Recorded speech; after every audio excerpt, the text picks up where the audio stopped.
Hi guys, good afternoon, magandang hapon sa lahat, may hapon sa tanan. So for this video is magluluto tayo ng ulam for hapunan. And then ito lang yung available dito sa ref, sa kitchen natin.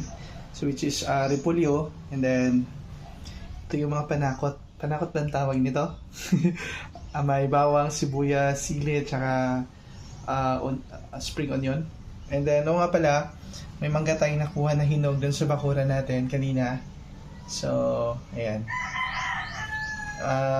Itong mangga na to is ang dami niyang fiber. Ayan. Kahit kulay green pa siya, pero yung laman nito is hinog na siya. So tara, it's cooking time. So magpainit lang tayo ng kawali. Ayan. So ayan, lagay na natin yung oil or yung mantika. Then, painit na. Ito yung malinit na mantika.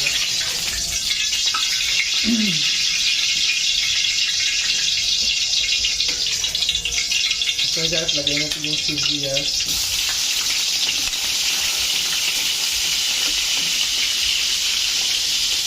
And bawang.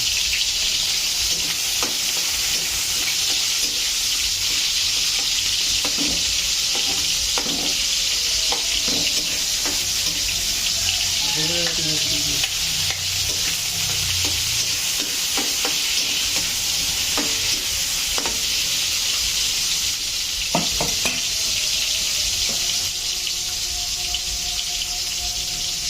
And then, lagyan na natin yung repolyo natin.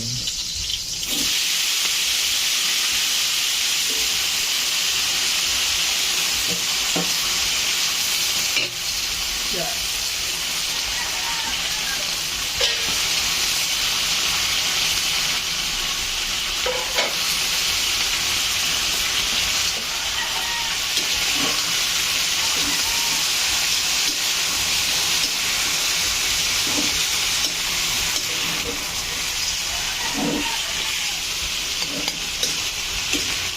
Ito yung lagyan ng konting tubig para may sabaw-sabaw, depende na sa inyo. Okay. Pero ako, sapat na to yung tubig niya. Gusto rin yung tubig niya kanina. Sabi yung sa juice na tubig ba? Yun lang. Tapos, itahan na natin, lagyan natin ng konting asin.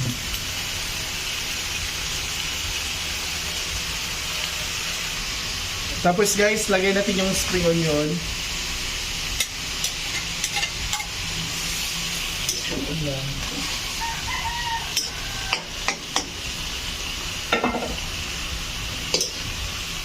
Then, takpan lang natin.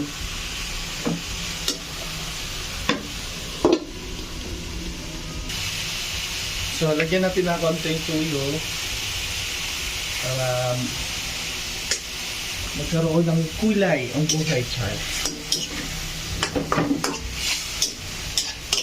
Yun lang.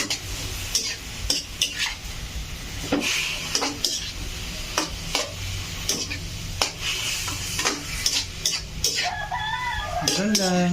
Bango.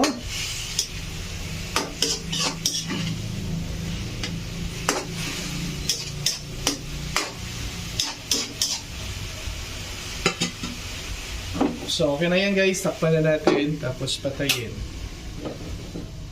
So, tara. Dinner time na.